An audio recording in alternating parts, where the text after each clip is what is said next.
Juan de los Morros es un sitio favorito de Gómez. Las aguas termales le van bien para la próstata y en la puerta recuerda su carrera militar.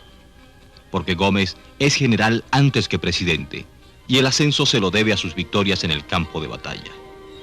Antes de Gómez, Venezuela era un país devastado por continuas guerras civiles y Gómez logró en los primeros años del siglo acabar con caudillos y macheteros. Durante 2 años al frente del ejército, recorrió el país combatiendo y derrotando en sus propios escenarios a los más famosos caudillos regionales.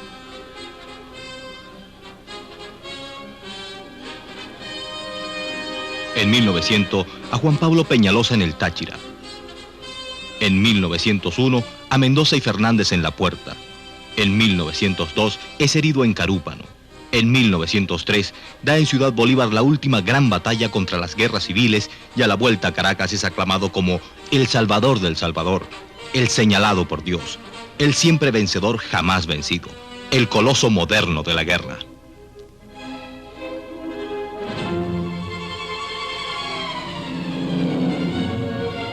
Conociendo el poder del ejército, Gómez se mantuvo celosamente al frente de él durante todo su gobierno. Varias veces dejó la presidencia, pero nunca el ejército, o lo hizo en manos de familiares o incondicionales. Tenía en Maracay 4 brigadas y es escalofriante como aquellos hombres con que salió del Táchira se contaban por millares para 1930. El mismo Gómez progresaba en estrategia haciéndose leer libros de Napoleón y Bismarck. Y hasta el ejército vistió por varios años a la moda prusiana. Un cambio de uniforme que, por otro lado, beneficiaba a su compañía Telares de Maracay.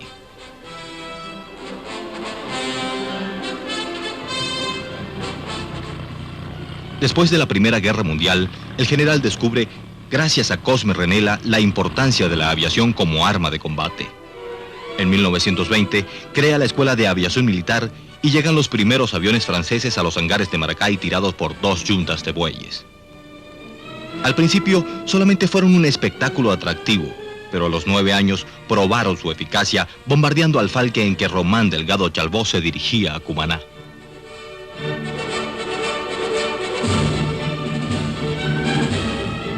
En 1934 surge la Aeropostal Venezolana con sede en Maracay y para casos excepcionales en el hipódromo de El Paraíso. El general contempla entre las salamerías de su perro Fifí el paso de los aviones, que junto con el gomecismo constituyen la base de su poder y permanencia.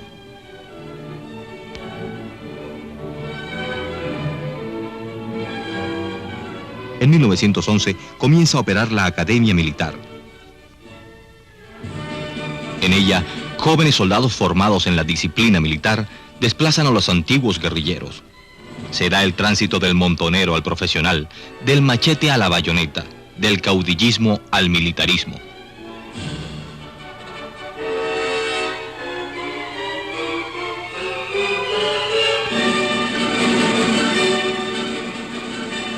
Gómez, que había prohibido todas las licencias de portar armas y que fue candidato al Premio Nobel de la Paz, sigue con avidez el avance y perfeccionamiento del nuevo armamento. No solo él, también López Contreras y los del Clan. ¿Quién contará con el ejército a la muerte de Gómez? Pregunta definitiva. Pues ellos saben que ningún régimen venezolano ha surgido o permanecido en el poder sin la iniciativa o el respaldo de las Fuerzas Armadas y la alta finanza. El benemérito se encargó de tenerlos contentos.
A estos dos factores de poder que se consolidan con el petróleo, hay que añadir un tercero, la iglesia.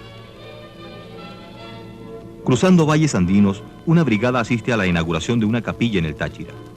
Gómez comprende que la iglesia, los curitas como él los llama, son el instrumento tradicional de orden y paz.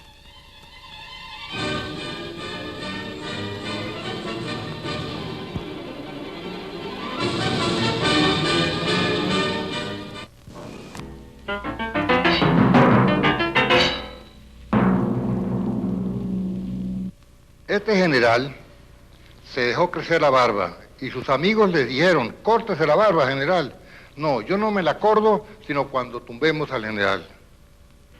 El general Gómez le hizo saber al señor general que tenía que pisarse la barba porque a él no lo tumbaban. Gómez tuvo opositores desde el momento en que asumió el poder desplazando a Castro. Los caraqueños no podían permitir que los gobernara un hombre inculto y cerril, por muy buen militar que fuera. Pero la oposición seria comenzó al terminarse su primer periodo presidencial, cuando alegando que la divina providencia le está guiando para salvar a Venezuela. El destino de estos hombres fue la muerte o la Rotunda. La Rotunda es una prisión del siglo pasado, de estilo español, y la hacían como sabían hacer los españoles, para que el pobre preso no tuviera ninguna comodidad en aquellos calabozos. No les daban a uno ni cobija, ni sábana, ni almohada, y tenía que dormir en el suelo, y allí era regla que el que entraba, lo primero que le ponían un par de grillos. Los grillos tenían categorías, grillos castreros, gomeros, y por último, unos que llamaron quédate ahí mismo, porque eran tan pesados que para moverlos necesitaban una ordenanza para que ayudaran al preso a caminar. Yo estaba muy orgulloso porque teniendo apenas 15 años me pusieron unos grillos que eran gomeros, pues, mientras que había algunos generales que lo tenían castristas, es decir, inferiores a los míos. Cuando yo llegué a la Rotunda, aquello no era una prisión, sino un manicomio. Habían 17 locos engrillados, locos de verdad, que había que darles, empujarles con las escobas para meterlos a los calabozos, porque estaban locos y se salían, no obedecían, no tenían disciplina. Y claro, al empujarlos con las escobas caían en el suelo. Yo vi morir muchos, gente que murió bajo las torturas. Entre las torturas peores de la época y las más frecuentes era el tortol. El tortor, una de las dos que me aplicaron por última vez. El tortor viene siendo un rolito de palo más o menos de este grueso y de este largo, con una argolla de guaral grueso, que el lazo no es muy grande, sino de aquí del palo, del rolito de palo, sale la gasa más o menos como el tamaño de una manzana, me refiero a la cabulla. Entonces le están preguntando a uno, como uno está desnudo ya, en ese guaral ahí meten las dos partes de uno. Ya lo tienen agarrado el rolito de palo con la mano. Él está metido las dos partes de uno, entonces en lo que le dan una media cosa aquí, aprieta aquí y empiezan a preguntarle. Si usted no dice, porque usted debe decir con ese castigo lo que no ha hecho. Entonces empezaban a darle vuelta y yo a gritar. Había 2 presos por celda y encortinados. Es decir, que la cobija que le mandaban para arroparse se la clavaban arriba y no entraba la luz. No les daban para beber sino una pimpinita así de agua. Y no se lavaron la cara durante 3 años porque el tormento de la sed era tan horrible que no podían. Mi hermano estaba uncido con otro preso, como si fuera un par de bueyes. No podía moverse de su tarima y el otro tenía que estar en la tarima sentado, el que estaba bien, porque como las torturas lo dejaron destrozado, así. Y cuando por fin lo levantaron, quedó debajo del donde él no se sentaba ni nada, una cantidad, pero que se había puesto como gelatina ya. En el olvido, es decir, me tenían depositado en un cuarto incomunicado antes de llegar al olvido, esperando al general Carmelo Medina. Carmelo Medina era un andino bruto, pata de palo.